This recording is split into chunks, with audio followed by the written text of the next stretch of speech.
ഓം നമോ ഭഗവതേ വാസുദേവായ. ഓം ശ്രീകൃഷ്ണായ പരമാത്മനേ നമ.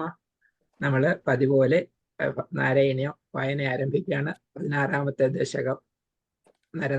നാരായണന്മാരുടെ അവതാരവും ദക്ഷയാഗവും വളരെ വിശിഷ്ടമായ എല്ലാ അധ്യായങ്ങളെ പോലെ വീണ്ടും ഒരു മനോഹരമായ ഒരു അധ്യായം. അതിന്റെ ഏറ്റവും മനോഹരമായ പരിഭാഷയും നമുക്ക് കേൾക്കാനായിട്ട് ഭാഗ്യമുണ്ടാകുകയാണ്. ശിവം കഥ.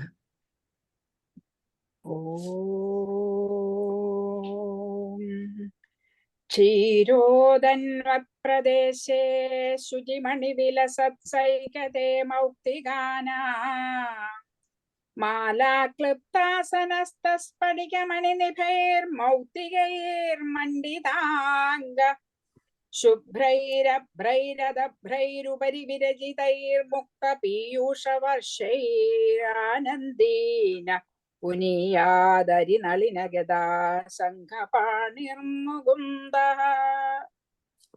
ക്ഷീരസാഗരതീരെ രത്നങ്ങൾ പ്രോജ്വലിക്കും സ്നിഗ്ധം വെൺമണൽ തിട്ടമേൽ തിളങ്ങും വെള്ളപ്പവിഴമാലകൾ ചാർത്തി നിൽക്കുന്നു വിഷ്ണു ഭഗവാൻ. ശുഭ്രമാം മേഘക്കൂട്ടങ്ങൾ തീർത്തു മുകളിൽ കമാനം പൊഴിഞ്ഞു അമൃതമഴ നിൽക്കുന്നു ശംഖചക്രഗതാപങ്കജധാരിയായി ആനന്ദമുക്തി സ്വരൂപൻ ശ്രീമുകുന്ദൻ. ഭൂപാതൗ യസ്യ നാഭിർവിയദസുരനിലശ്ചന്ദ്രസൂര്യൗ ച നേത്രേ കർണാവാശാശിരോദ്യൗർമുഖമഭിദഹനോ യസ്യ വാസ്തേയമബ്ധി അന്തസ്തം യസ്യ വിശ്വം സുരനരഖഗോ ഭോഗി ഗന്ധർവദൈത്യൈः ചിത്രം രമ്യതേതം ത്രിഭുവനവപുഷം വിഷ്ണുമീശം നമാമി. ഭഗവൻ നിൻ പാദങ്ങൾ ഭൂമി, ആകാശം നിന്റെ നാഭി, ശ്വാസമോ വായുവത്രേ, ശിരസ്സോ ദേവലോകം. ചന്ദ്രാർക്കദ്വന്ദ്ങ്ങൾ കൺകൾ, ദിക്കുകൾ കർണങ്ങളും, അഗ്നി നിൻ വദനമാകുന്നു, ഉദരം സമുദ്രവും. നിന്നിൽ നിലകൊള്ളുന്നു വിശ്വമെല്ലാം ഒരു ലീലയെന്ന പോൽ.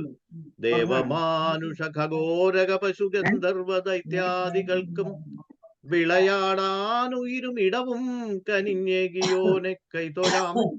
ത്രിലോകമൂർത്തിയായി വിശ്വം ദേഹമാക്കിയ വിഷ്ണുവേ. ഹരി ഓം. ശ്രീ ഗുരുഭ്യോ നമഃ. പാർവതി ചേച്ചി മ്യൂട്ട് ചെയ്യൂ. ഓം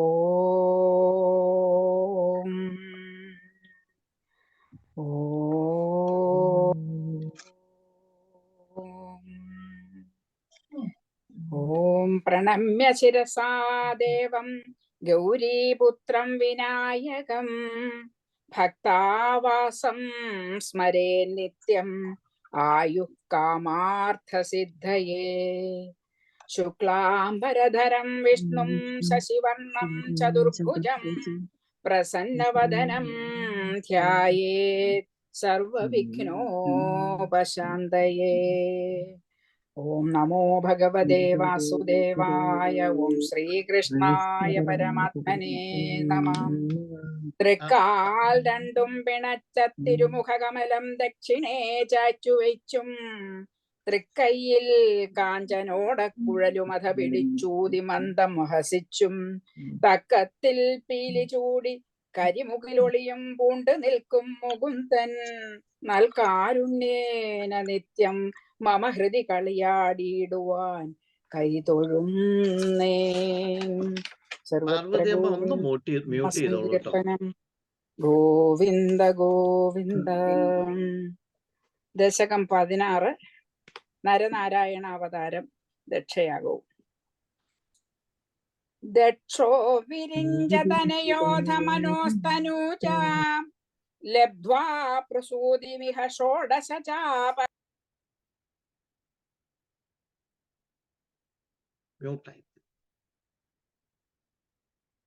രാധാമണി ചേച്ചി ആദ്യം ഒന്ന് തുടങ്ങണേ, മ്യൂട്ടായി പോയി. ഞാൻ ചിലപ്പോൾ എങ്കിലും മ്യൂട്ട് ചെയ്തായിരിക്കണം. പാർവതി ചേച്ചിയെ മ്യൂട്ട് ചെയ്യാൻ തുടങ്ങിയതാണ്. രാധ ഒന്നുകൂടെ മ്യൂട്ട് ചെയ്താൽ. ഓക്കെ. നാരായണീയം ദശകം 16 നരനാരായണ അവതാരവും ദക്ഷയാഗവും. ദക്ഷോ വിരിഞ്ചതനയോധ മനോസ്തനൂജാം ലബ്ധ്വാ പ്രസൂതിമിഹ ഷോഡശ ചാപകന്യാ ധർമ്മേ ത്രയോദശ ദദൗ പിതൃഷു സ്വധാം ച സ്വാഹാം ഹവിർഭുജി സദീം ഗിരിശേ ത്വദംശേ. ഹരി ഓം. സ്വായംഭുവമനുസുത പ്രസൂതി ബ്രഹ്മപുത്രൻ ദക്ഷനു പത്നിയായി 16 പുത്രിമാരവർക്കുണ്ടായതിൽ 13 ധർമ്മദേവനു വധുക്കളായി. പിന്നെ സ്വാഹാദേവി അഗ്നിദേവനു ഭാര്യയായി. സ്വധയവേട്ടു പിതൃക്കൾ തവാംശം തന്നയാം ശിവൻ ദക്ഷപുത്രി സതിയേയും തഥാ. മൂർത്തിർഹി ധർമ്മഗ്രഹിണി സുഷുവേ ഭവന്തം നാരായണം നരസഖം മഹിതാനുഭാവം യജ്ജന്മനി പ്രമുദിതാഃ ക്രതൂര്യഘോഷാഃ പുഷ്പോത്കരാൻ പ്രഭവൃഷുർനുനുഃ സുരൗഘാഃ. മഹത്തരമവതരിച്ചു ഭഗവാൻ മൂർത്തിദേവിയിൽ നരനും ചേർന്നു ധർമ്മദേവനു സുപുത്രനായി. നരനാരായണമൂർത്തിഭാവത്തിൽ അപ്പോളുണ്ടായി ദേവസ്തുതികളും വിണ്ണിൽ നിന്നുള്ള പുഷ്പവൃഷ്ടിയും വാദ്യഘോഷവും മുഴക്കി ദേവകൾ തുഷ്ടിയോടെ. ദൈത്യം സഹസ്രകവചം കവചൈ പരീതം സാഹസ്രവത്സരതപഃ സമരാഭിലവ്യേ പര്യായ നിർമ്മിത തപസ്സമരൗ ഭവന്തൗ ശിഷ്ടൈക കങ്കടമമും ന്യഹതാം സലീലം. സഹസ്രകവചനെ കൊല്ലാനായി നരനായും നാരായണനായും സഹസ്രവത്സരം ചെയ്തു തപവും യുദ്ധവും അവരൂഴത്തിൽ മാറി മാറി. ഓരോരോ കവചങ്ങളായി വർഷാവർഷം നശിപ്പിച്ച് ഒടുവിലേക കവചനായപ്പോൾ അയച്ചു ഭവാൻ കാലപുരിക്കവനെ നിഷ്പ്രയാസം. അന്വാചരന്നുപദിശന്നഭിമോക്ഷധർമ്മം ത്വം ഭ്രാതൃമാൻ ബദരികാശ്രമമധ്യവാത്സീ ശക്രോധത്തെ സമതപോബല നിസ്സഹാത്മാ ദിവ്യാംഗനാ പരിവൃതം പ്രജിഘായമാരം. മോക്ഷമാർഗങ്ങൾ ഉപദേശിച്ചും അതിനു ചേർന്ന ആചാരങ്ങൾ അനുഷ്ഠിച്ചും വസിച്ചു ബദരികാശ്രമത്തിൽ ഭ്രാതാക്കളായി നരനും നാരായണനും. ഭഗവൻ തവ തപോശക്തിതൻ പ്രഭാവമൊടുക്കാനായി അസൂയയാൽ ശക്രൻ കന്ദർപ്പനെ നിയോഗിച്ചയച്ചാൻ ദേവസുന്ദരിമാരൊത്തു തവ സന്നിധേ. കാമോ വസന്തമലയാ നിലബന്ധുശാലീ കാന്താകടാക്ഷ വിശിഖൈർവിലാസൈ വിദ്യൻ മുഹുർമുഹുരകമ്പമുദീക്ഷ്യ ച ത്വാം ഭീതസ്ത്വയാഥ ജഗദേ മൃദുഹാസഭാജ. കടക്കണ്ണിന്നമ്പുകളെയ്തു ദേവനാരികൾ ഭഗവാനു നേർക്കായി.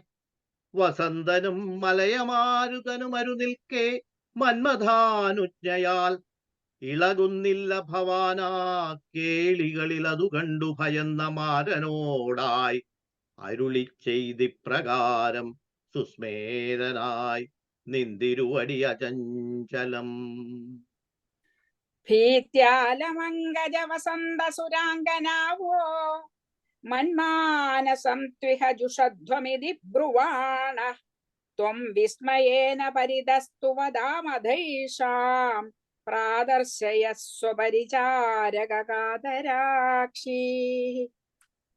പേടിക്ക വേണ്ടതേ മന്മഥ തവ ഭൃത്യരാം വസന്ത സുരാംഗനമാരുമാരും കണ്ടാലുമെൻ മാനസജന്യരാകുമനേകം സുന്ദര ദിവ്യാംഗനമാരെ സഹർഷം.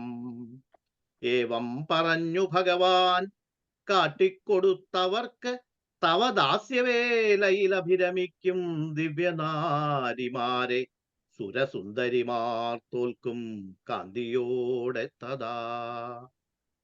സമ്മോഹനായ മിളിതാമദനാദയസ്തേ ത്വദ്വാസികാ പരിമളൈകില മോഹമാപു ദത്താം ത്വയാ ച ജഗൃഹുസ്ത്രഭയൈവ സർവസുർവാസി ഗർവശമനീ പുനരുർവശീം താം.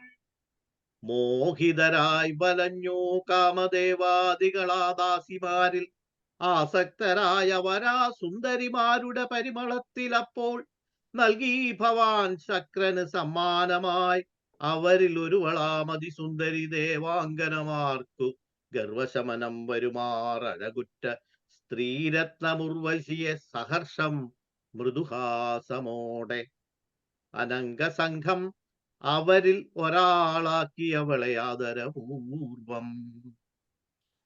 ദൃഷ്ടോർവശീം തമ കഥാം ച നിശമ്യ ശക്രഃ പര്യാകുലോ ജനി ഭവൻ മഹിമാവമർശാദ് ഏവം പ്രശാന്ത രമണീയതരാവതാരാത് ത്വത്തോധികോ വരദ കൃഷ്ണ തനുസ്ത്വമേവ.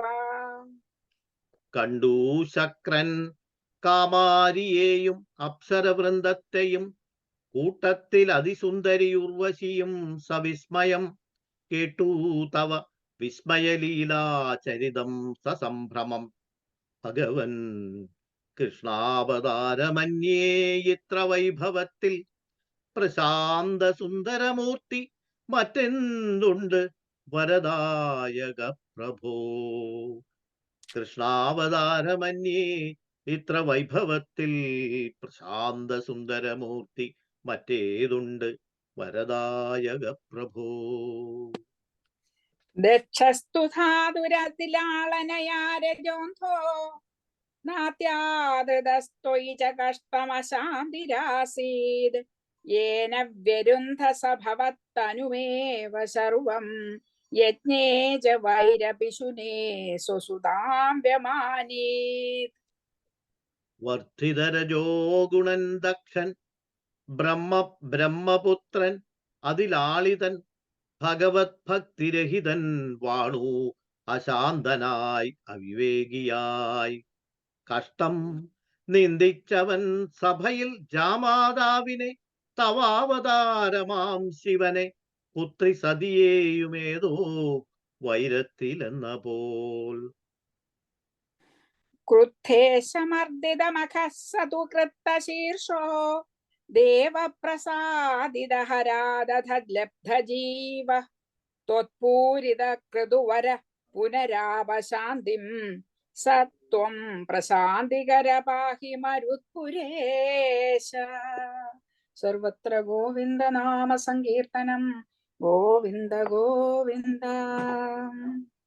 സതിക്ക് വന്നോരപമാന ഹേതുവാൽ ക്രുദ്ധൻ ശിവൻ മുടക്കി ദക്ഷന്റെ യാഗമത്രയല്ല ശിരച്ഛേദം ചെയ്തു വധിച്ചു ദക്ഷനെ. അചിരേണ സംപ്രീതനായി ദേവസ്തുതികളാൽ ശാന്തനായേകി ദക്ഷനു വീണ്ടും ജീവൻ. ശിവനേവം ശാന്തനായേകി ദക്ഷനു ജീവൻ വീണ്ടും ശിവൻ. ഏവം പൂർത്തിയായി യാഗം ശുഭം. രക്ഷിക്ക എന്നെയും അപ്രകാരം ശാന്തിപ്രദ പ്രഭോ ഗുരുവായൂരപ്പ. രക്ഷിക്ക എന്നെയും അപ്രകാരം ശാന്തിപ്രദ പ്രഭോ ഗുരുവായൂരപ്പ.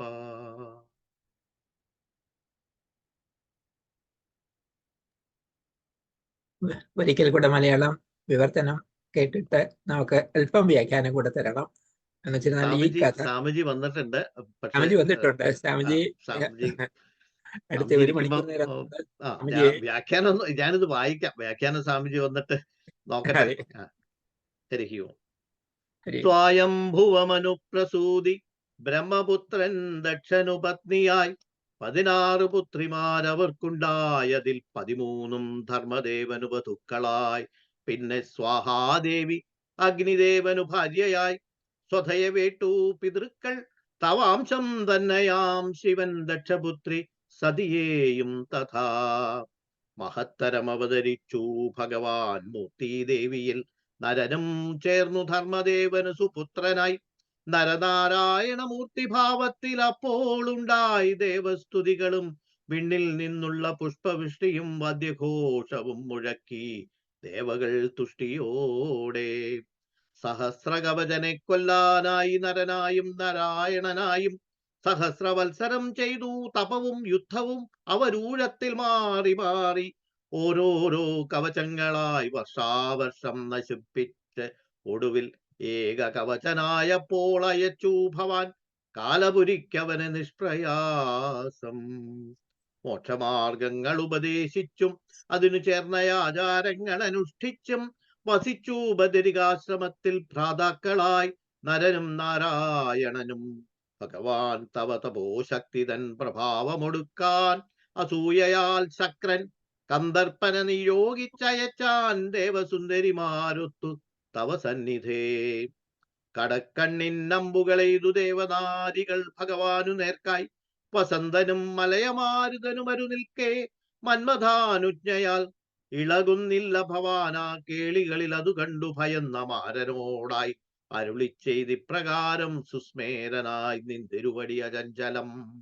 പേടിക്ക വേണ്ടതേ മന്മഥ തവ ഭൃത്യരാം വസന്ത സുരാംഗനമാരുമാരും കണ്ടാലുമെൻ മാനസജന്യരാകും അനേകം സുന്ദര ദിവ്യാംഗനമാരെ സഹർഷം.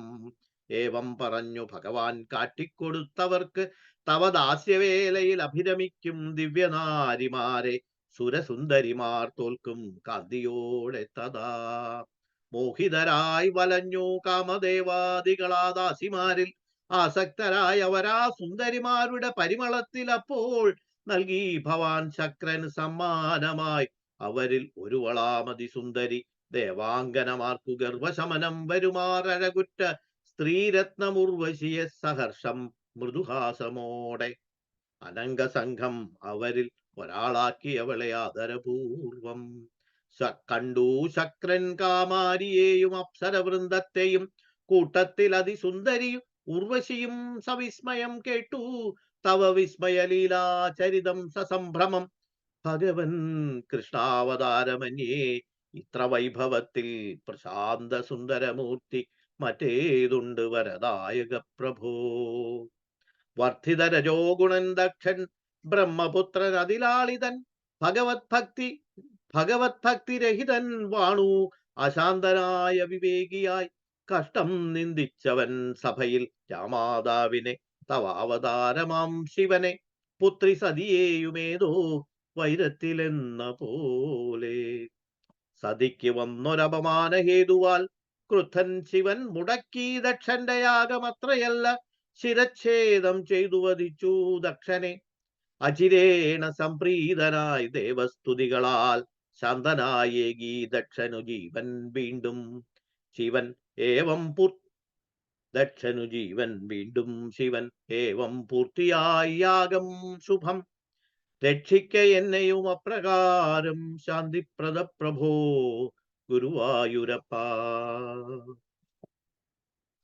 ഇത് പതിവ് പോലെ തന്നെ ഏറ്റവും രസകരമായ കഥ ഇങ്ങനെ തുടർന്ന് പോവുകയാണ്. സ്വയംഭൂ മനുവിന്റെ കാര്യം മുതൽ ഇങ്ങനെ പറയുന്നു. അപ്പോൾ അതിലെ പ്രസൂതി ബ്രഹ്മപുത്രൻ ആയിട്ടുള്ള ദക്ഷന് പത്നിയായി. പിന്നെ 16 പുത്രിമാർക്ക് ഉണ്ടായ അവരിൽ 13 പേരും ധർമ്മദേവന്റെ പത്നിമാരായി. പിന്നെ സ്വാഹാദേവി അഗ്നിദേവന്, സ്വധയെ പിതൃക്കള്, തവാംശം തന്നെയാം ശിവൻ ദക്ഷപുത്രി സതിയെയും. അങ്ങനെ 16 പേര്, 13 3 16. ആ മഹത്തരമായിട്ട് ഭഗവാൻ മൂർത്തി ദേവിയിൽ നരനും നാരായണനും ചേർന്ന് സുപുത്രനായിട്ടുണ്ടായതാണ് നരനാരായണ മൂർത്തി. അത് 2 ആയിട്ട് പ്രാതാക്കളാന്ന് പറയുന്നത് കൊണ്ട് ഒന്നാണെന്ന് പറയുന്നുണ്ട്. അപ്പൊ രണ്ടും ചേർന്ന് അവതരിച്ചു എന്ന് പറയാം. അത് കൃഷ്ണനും അർജുനനും ഏതാണ്ട് നരനാരായണന്മാരുടെ ആ രീതിയിലാണെന്നും പറഞ്ഞ് വരുന്നുണ്ട്.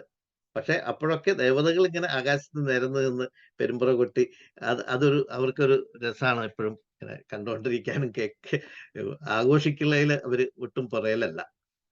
പിന്നെ അത് കഴിഞ്ഞിട്ട് ഇത് പെട്ടെന്ന് ഒരു ചേഞ്ച് പോലെയാണ്. ഈ സഹസ്ര കവചനെ കൊല്ലാനായിട്ടുള്ള ആ കഥ പെട്ടെന്ന് ഇതിലേക്ക് എടുത്തിട്ട പോലെ തോന്നും നമുക്ക്. അതിന്റെ ഫുൾ ബാക്ക്ഗ്രൗണ്ട് ഇല്ലാത്തത് കൊണ്ട്. പക്ഷെ അതിൽ പറഞ്ഞിരിക്കുന്ന സഹസ്ര കവചനെ കൊല്ലാനായിട്ടുള്ള ഇത് ശക്തിക്ക് വേണ്ടിയിട്ട് തപസ് ചെയ്തു 1000 കൊല്ലം. പക്ഷെ 1000 കൊല്ലം വെറുതെ തപസ് ചെയ്യുകയല്ല ചെയ്തത്. ഒരു കൊല്ലം തപസ് ചെയ്യും, അടുത്ത കൊല്ലം യുദ്ധം ചെയ്യും. പക്ഷെ അത് മാറി മാറിയാണ് ചെയ്തത്. പക്ഷെ അപ്പൊ സഹസ്ര കവചന്റെ ശക്തി എന്തായിരിക്കും എന്ന് കാണണം. പക്ഷെ ഈ സഹസ്ര കവചന്റെ ഓരോരോ കവചങ്ങൾ ഓരോന്നായിട്ട് ഓരോ വർഷം എടുത്ത് കളഞ്ഞ് അവസാനം ഏകവചനായപ്പോഴാണ് അവനെ കാലപുരിക്ക് അയച്ചത്. അത് ഒരുപക്ഷെ അതിന്റെ പുറകിൽ അതിൽ കൂടുതൽ ഡെപ്ത് ഉള്ള കാര്യങ്ങളൊക്കെ ഉണ്ടാവാം. കാരണം ആയിരക്കണക്കിന് അട്ടിയായിട്ട് നമ്മുടെ ഉള്ളിലുള്ള തമോ ഗുണങ്ങളാവാം. അത് ഓരോന്ന് കളഞ്ഞ് അവസാനം ഒറ്റ ഇതായി കഴിഞ്ഞപ്പോ എന്നാ ഇനി മോക്ഷമാവാം എന്ന് പറഞ്ഞ് ഭഗവാൻ കൊടുത്തതാവാം. അത് ഞാൻ ആലോചിച്ചുണ്ടാക്കിയതാണ് കേട്ടോ. അങ്ങനെ ആവുന്ന എനിക്ക് തോന്നി പെട്ടെന്ന് ഇങ്ങനെ വായിച്ചു എന്റെ കഴിഞ്ഞപ്പോ. ഈ സംശയം ചോദിക്കണമെന്നുണ്ടായിരുന്നു. എന്താണ് ഇതിന്റെ അർത്ഥം എന്നുള്ള ഈ സഹസ്ര കവചൻ അതിന്റെ ഇന്നർ സെൻസ് എന്താണെന്ന്. അതുപോലെ സുമാർ പറഞ്ഞ പോലെ ഈ കഥ മഹാഭാരതത്തിൽ ഇത് ഭാഗവതത്തിൽ ഉള്ളതല്ല. ഈ സഹസ്ര കവചൻ എന്നുള്ളത് അത് ഭട്ടതിരിപ്പാട് ഭാഗവതം കടന്നും പോകുന്നുണ്ട്. മഹാഭാരതത്തിൽ നിന്ന് എടുത്തു ചേർത്തിട്ടുള്ളതാണെന്ന് പറയുന്നു. ഈ സഹസ്രകവചന്റെ പുനർജന്മമാണ് കർണനായിട്ട് അവതരിക്കുന്നത് പോലും. അപ്പൊ കവചത്തിന് അവിടെയും കവചകുണ്ടലം ആയിട്ടാണല്ലോ കർണന്റെ ഒരു. അപ്പൊ അങ്ങനെ ഒരു വശം ഉണ്ട് അതിനകത്ത്. അതെ, പ്രൊട്ടക്റ്റീവ്. അതെ, അത് പറയുന്നുണ്ട്. ഏക കവചനായപ്പോൾ അവനെ കാലപുരിക്ക് അയച്ചു. അപ്പൊ ആ ഒരെണ്ണം ബാക്കിയുണ്ട്. ആ കർമ്മഫലമാണെങ്കിൽ അതൊരെണ്ണം ബാക്കിയുണ്ട് അടുത്ത ജന്മത്തിലേക്ക് ക്യാരി ഓവർ ചെയ്യാൻ എന്നുള്ളതാവാം. അങ്ങനെയും ആവാം. അത് അത് വേറെ 1-2 പുസ്തകങ്ങളിലും കൂടെ നോക്കുന്നുണ്ട് ഞാൻ. നോക്കിയിട്ട് നോക്കാം. സ്വാമിജി ഉണ്ട് ഇവിടെ. സ്വാമിജി, ഞങ്ങള് നാരായണീയത്തിന്റെ ഒരു സ്വതന്ത്ര പരിഭാഷ അനുവാദമായിട്ട് ഇങ്ങനെ ചെയ്തുകൊണ്ടിരിക്കുകയാണ്. അപ്പോ അതിന്റെ ഇടയിലാണ് ഇത് വന്നത്. ആ സഹസ്ര ശബ്ദം വേണമെങ്കിൽ ഞാൻ അത് യോജിപ്പിച്ചു തരാം. ഒന്ന് പറഞ്ഞോളൂ സ്വാമിജി. സഹസ്ര ശബ്ദത്തിന് സാധാരണ 1000 എന്നാണ് നമ്മളൊക്കെ പറയുക. പക്ഷെ അതിന്റെ നിരുക്തം അനുസരിച്ച് നമുക്ക് സഹ ബലോ അസ്ത്യസ്മിൻ നിധി എന്നാണ്. അതായത് പ്രാണനോട്, ബലം എന്ന് പറഞ്ഞാൽ പ്രാണഹ ഇത്യർത്ഥ. ഇപ്പൊ നമ്മൾ ബലം, എനിക്ക് ബലം ഉണ്ടെന്ന് പറയുമ്പോൾ നമ്മൾ ഇങ്ങനെ പിടിക്കാം. അപ്പൊ നമ്മുടെ പ്രാണനെയാണ് നമ്മൾ നിയന്ത്രിക്കുന്നത്. അപ്പൊ നിങ്ങൾ പ്രാണനോട് ചേർന്ന് നിൽക്കുമ്പോഴാണ് സഹസ്ര ശബ്ദം പ്രയോഗിക്കുക. അപ്പൊ എങ്ങനെയാണ് ഈ 1000 എന്നത് പെട്ടെന്ന് ആർക്കും മനസ്സിലാവില്ല. സാധാരണ ശരീരത്തിൽ 10 പ്രാണനുകളാണ് പ്രധാനം. 5 പ്രധാന പ്രാണങ്ങൾ, 5 ഉപപ്രധാനമായിട്ടുള്ളത്. അപ്പോൾ അങ്ങനെ 10 എണ്ണം. ഇപ്പൊ നമ്മളുടെ ശരീരം പ്രവർത്തിക്കണമെങ്കിൽ പ്രാണൻ, അപാനൻ, വ്യാനൻ, സമാനൻ പ്രകാരമുള്ള 10 പ്രാണൻ കൃത്യമായി പ്രവർത്തിക്കുമ്പോഴാണ് ശരീരത്തിന്റെ പൂർണ്ണ പ്രവൃത്തി നടക്കുക. അതായത് ഇപ്പൊ ഞാൻ പറയുന്നത് കേൾക്കണമെങ്കിൽ നമ്മളുടെ ശരീരത്തിൽ ഈ 10 പ്രാണങ്ങളും കൃത്യമായി ചലിക്കണം. ഇപ്പൊ ഉദാഹരണം എന്ന് പറഞ്ഞാൽ ഊർധ്വഗതിയായിട്ട് പോകുന്നത്, അപാനം എന്ന് പറഞ്ഞാൽ താഴത്തേക്കുള്ളത്, ശരീരത്തേക്ക് മുഴുവൻ വ്യാപിപ്പിക്കുന്ന വ്യാനൻ, ഇങ്ങനെ. ഈ 10 പ്രാണന്റെ പ്രവൃത്തി എന്ന് പറയുന്നത് 10 തരത്തിലാണ്.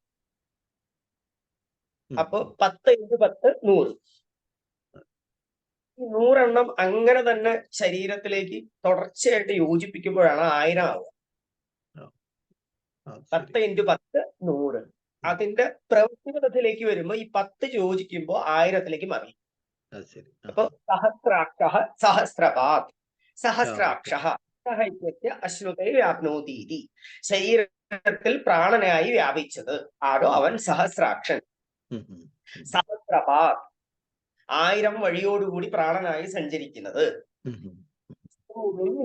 വൃത്വ, അത് ഭൂമിയിൽ മുഴുവൻ, ഭൂമിയാകുന്ന എന്റെ ശരീരത്തിൽ മുഴുവനായി വ്യാപരിച്ചു നിൽക്കും. അത്യധികം ദശാങ്കുലം 10 എന്ന ക്രമത്തിൽ 10 അങ്കുല പ്രമാണത്തിൽ വിഷയരൂപമായി വ്യാപിക്കുന്നവൻ സഹസ്രാക്ഷൻ. നിങ്ങളുടെ മനസ്സാണ് ഇന്ദ്രനായിട്ട് കണക്കാക്കിയാൽ നിങ്ങളുടെ വിഷയപ്രമാണം അനുസരിച്ച് 1000 പ്രാണന്റെ ഭാവത്തിലാണ് സഹസ്ര സ്വരൂപനായിട്ട് ഭഗവാൻ നിൽക്കുക. അതായത് പ്രാണസ്വരൂപമായിട്ട്. ഇത് ആധുനികമായാൽ ഓരോ പ്രാണനെയും ഛേദിച്ച് പ്രാണസ്വരൂപത്തിൽ എത്തിയാൽ വിഷയങ്ങളെല്ലാം മുറിച്ചു കഴിഞ്ഞാൽ നിങ്ങൾക്ക് മോക്ഷമായി. ഇതില് സഹസ്ര കവചൻ എന്ന് പറഞ്ഞൊരു കോൺസെപ്റ്റ് ഇതില് നാരായണീയത്തില് നമ്മളിപ്പോ 16 മൂന്നാമത്തെ ശ്ലോകത്തിൽ എങ്ങനെ വരുന്നുണ്ട്, നരനാരായണന്മാര് എങ്ങനെയാണ് സഹസ്രകവചനെ കൊന്ന് വധിച്ച് മോക്ഷം കൊടുത്തത് എന്നുള്ള അതായിരുന്നു നമ്മളിങ്ങനെ. പക്ഷെ സഹസ്രത്തിന്റെ അർത്ഥം പറഞ്ഞു തന്നത് വളരെ സന്തോഷമായി. അതെ, ബദരിക ആശ്രമത്തില് ഇവര് ഭ്രാതാക്കളായിട്ട് നരനും നാരായണനും അങ്ങനെ താമസിക്കുന്നു. അപ്പോ ആ സമയത്താണ് ശക്രൻ ഇന്ദ്രൻ പതിവ് പോലെ കുനിഷ്ഠുമായിട്ട് വന്നത്. മറ്റേ അപ്സര സുന്ദരിമാരെ വെച്ചിട്ട് അദ്ദേഹത്തെ ഒന്ന് ആസക്തിപ്പെടുത്താനായിട്ട് വന്നു. അപ്പോ അത് വന്നത് വസന്തനും മലയമാരുതനും എല്ലാവരും ചേർന്നിട്ട് മന്മഥന്റെ ആജ്ഞകളിലാണ്. പക്ഷെ ഇതൊന്നും കൊണ്ടൊന്നും ഭഗവാൻ ഇളകിയില്ല. പക്ഷേ അദ്ദേഹം ഭഗവാൻ പറഞ്ഞു, പേടിക്കൊന്നും വേണ്ട, കാരണം നിങ്ങൾ മന്മഥനും നിങ്ങളുടെ ഭൃത്യന്മാരായിട്ടുള്ള വസന്തനും സുരാംഗനമാരും ആരും പേടിക്കണ്ട. പക്ഷെ എന്ന് പറഞ്ഞ് എല്ലാ സുരാംഗനമാരെയും തോൽപ്പിക്കുന്ന വിധത്തിൽ ഭംഗിയുള്ള അതിസുന്ദരിമാരായിട്ടുള്ള ദിവ്യനാരിമാര്, മറ്റേ സുരസുന്ദരിമാർ തോക്കുന്ന കാന്തിയോടെ ഉള്ളവരെ ഭഗവാൻ നിർമ്മിച്ച് പുറത്തേക്ക് വിട്ടു. അപ്പൊ അവർക്കെല്ലാം കൂടി ഒരു മോഹത്തിലായിപ്പോയി. പക്ഷെ കാമദേവാദികള് അവരിൽ ആസക്തരുമായി, അവരുടെ പരിമളത്തിൽ ആസക്തരായി. അപ്പോ ഭഗവാൻ വളരെ കനിഞ്ഞ് ഉർവശി എന്നുള്ള ഒരു അതിസുന്ദരിയെ കൊടുത്തു. അതിലൊരു ഒരു മറ്റേ എപ്പോഴും ഭഗവാൻ ഒളിപ്പിച്ചു വെച്ചിട്ടുള്ള ഒരു ചിരിയുള്ള ഒരു സംഗതി ഇതിനകത്ത് പറയുന്നുണ്ട്. അത് ദേവാങ്കരമാർക്ക് ഗർഭശമനം വരുമാർ അഴകുറ്റ സ്ത്രീരത്നം ഉർവശിയെ സഹർഷം മൃദുഹാസമോടെ ആണ് ഭഗവാൻ അത് കൊടുത്തത്. പ്രഹസന്നിവ എന്ന് പറഞ്ഞ് ഇതിൽ പറയുന്ന അതേ ഒരു ചിരിച്ചോ ഇല്ലയോ എന്നൊരു സംശയത്തിൽ നിൽക്കുന്ന രീതിയിൽ അയച്ചു എന്നാണ്, ഉർവശിയെ കൊടുത്തു എന്നാണ് ഞാൻ മനസ്സിലാക്കുന്നത് ഇവിടെ. അപ്പോ ശക്രൻ രണ്ടാളെയും കണ്ടു. ഈ ഭഗവാന്റെ ലീലാചരിത്രങ്ങളെല്ലാം അവര് പറഞ്ഞ്, അപ്പോ അവര് പറഞ്ഞത് ഇത്രയധികം ഈ കൃഷ്ണന്റെയൊക്കെ അവതാര കഥകളും ഒക്കെ അവര് കേട്ട് കഴിഞ്ഞപ്പോ, വാസ്തവത്തിൽ അങ്ങനെ ഒരു സംഭവം നടന്ന ഉടനെ തന്നെ അവിടെ ഒരു സത്സംഗം നടന്നു എന്നുള്ളതാണ്. അവിടെ ഒരു കഥ പറച്ചിലുണ്ടായി. അത് ഭഗവാന്റെ ലീലാകഥകളാണ് പറഞ്ഞത്. അപ്പൊ കൃഷ്ണാവതാരമന്യേ ഇത്ര വൈഭവത്തിൽ പ്രശാന്ത സുന്ദരമൂർത്തി മറ്റേതുണ്ട് വരദായക പ്രഭു എന്ന് പറഞ്ഞ് അങ്ങനെ. അപ്പോ പിന്നെ പെട്ടെന്ന് ദക്ഷനിലേക്ക് വരികയാണ്. അതിനകത്ത് അതിൽ ആദ്യം പറഞ്ഞിരുന്നല്ലോ. അപ്പൊ ആ ദക്ഷൻ വർദ്ധിത രജോ ഗുണൻ ദക്ഷൻ, അത് ഭഗവത് ഭക്തി രഹിതനായിട്ടുള്ള ആള് ഈ പരമശിവനെ നിന്ദിച്ചു. നമ്മൾ ദക്ഷയാഗത്തിന്റെ കഥയൊക്കെ നമുക്കറിയാം. അപ്പോ സതിയെയും ശിവനെയും നിന്ദിച്ചു. അപ്പൊ അതിന്റെ അപമാനത്തില് ശിവൻ ദക്ഷന്റെ ശിരച്ഛേദം ചെയ്തു എന്നാണ് അത്. പിന്നെ ദേവസ്തുതികളിൽ സംപ്രീതനായിട്ട് ദക്ഷന് ജീവൻ തിരിച്ചു കൊടുത്തു. അങ്ങനെ ദക്ഷൻ തന്നെയാണ് ഈ യാഗം പൂർത്തിയാക്കിയത്. അങ്ങനെ യാഗം പൂർത്തിയാക്കാൻ ദക്ഷന് സഹായം നൽകിയ ഭഗവാനെ ഞങ്ങളെയും രക്ഷിക്കണേ എന്ന് പറഞ്ഞ് ഭട്ടതിരിപ്പാട് ഈ നരനാരായണ ദക്ഷയാഗ ദശകം അവസാനിപ്പിക്കുകയാണ്. ഹരി ഓം ശ്രീ ഗുരുഭ്യോ നമഃ. കാമദേവന് പേടി വന്നതിന്റെ കാര്യം എന്താന്ന് വെച്ചാല്, കഴിഞ്ഞ ജന്മത്ത് അത് ശിവന്റെ മൂന്നാമത്തെ കണ്ണിൽ നിന്നും തീ വന്ന് മരിച്ചുപോയില്ലേ? ഒരിക്കൽ എരിഞ്ഞ് പോയതാണല്ലേ? അത് ആ ഒരൊറ്റ ഭയമാണ് വന്നത്. അയ്യോ, ഇനി എന്തെങ്കിലും എന്നെ അപകാരപ്പെടുത്തുവോ എന്നുള്ള ഒരു ഭയം. അത് ഭീതിപ്പെടുവൊന്നും വേണ്ട. അപ്പം തൊടയിൽ നിന്ന് ഒരാളെ സൃഷ്ടിച്ചു കൊടുത്തു, അതിസുന്ദരിയെ. അവളെ കണ്ടു കഴിഞ്ഞപ്പോൾ ഇന്ദ്രന് മോഹാത്സ്യം വന്നു. എവിടത്തെ എന്താ ഇത്? കൂസലും കൂടാതാണ് കൊടുത്തത്. ചെറിയ കൺഫ്യൂഷൻ ആവുകയാണല്ലോ. കാമദേവൻ എരിഞ്ഞു പോകുന്നത് അടുത്ത പാർവതിയുടെ ജന്മത്തിലല്ലേ? പാർവതി, അതെ, പാർവതിയായിട്ട് തപസ് ചെയ്യുമ്പോൾ കാമദേവൻ വന്ന് ഏതോ മോഹാസ്ത്രം ഉപയോഗിക്കുമ്പോഴാണ്. അത് ശരിയാ, പക്ഷെ ഞാൻ അങ്ങനെ കേട്ടിട്ടുണ്ട്. ഈ ഇങ്ങനത്തെ കാര്യത്തിലെല്ലാം പല കൺഫ്യൂഷനുകൾ അവിടെ ഇവിടെയൊക്കെ ഉണ്ട്. അതായത് കഥകളിൽ കുറച്ച് പാഠഭേദങ്ങളുണ്ട്. അതിനിപ്പോ കഥയായതുകൊണ്ട് തന്നെ അതിനകത്ത് കുറച്ച് പാഠഭേദങ്ങൾ ഉണ്ടെങ്കിലും നമുക്ക് അതൊന്ന് രസിക്കാന്നേ നമുക്ക് പറ്റുള്ളൂ എന്ന് എനിക്ക് തോന്നുന്നു. അന്തരാർത്ഥം പിന്നെ വേറെ കൂടുതൽ അഗാധമായിട്ട് അറിയുന്നവർക്ക് പറഞ്ഞു തരാൻ പറ്റുള്ളൂ. അതെ അതെ അതെ. അപ്പോ ചേട്ടാ, ഞാൻ ഇതിന്റെ റെക്കോർഡിങ് നിർത്തട്ടെ എന്നാണ്. ശരി, അപ്പൊ നമുക്ക് സമയമായി, തുടങ്ങി. അതുകൊണ്ടാണ്. അല്ലെങ്കിൽ ചേട്ടൻ ആ. എന്തെങ്കിലും പറയാനുണ്ടെങ്കിൽ പറഞ്ഞിട്ട് മതി. നല്ല കൃത്യമായിട്ട് നമ്മുടെ സമയനിഷ്ഠ അനുസരിച്ച് തന്നെയാണ് നമ്മൾ പോകുന്നത്. കൃത്യസമയത്ത് തന്നെ നമ്മുടെ ഇന്നത്തെ ഈ നാരായണീയം 16-ാം ദശകം നമ്മൾ വായിച്ചു തീർത്തു. വളരെ പ്രധാനപ്പെട്ട ഒരു ദശകം ദക്ഷയാഗം. അതിനു മുൻപായിട്ട് മഹാഭാരത കഥയിലെ ഇത് സഹസ്രകവചന്റെ കാര്യവും നമ്മൾ മനസ്സിലാക്കി. നമുക്ക് അടുത്ത ഭാഗത്തിലേക്ക് ഏറ്റവും വിജ്ഞാനപ്രദമായ ഒരു പ്രഭാഷണമാണ് നമ്മൾ ഇന്ന് കേൾക്കാൻ പോകുന്നത്. സ്വാമി അഭിനവ ബാലാനന്ദ സ്വാമി. നമസ്കാരം.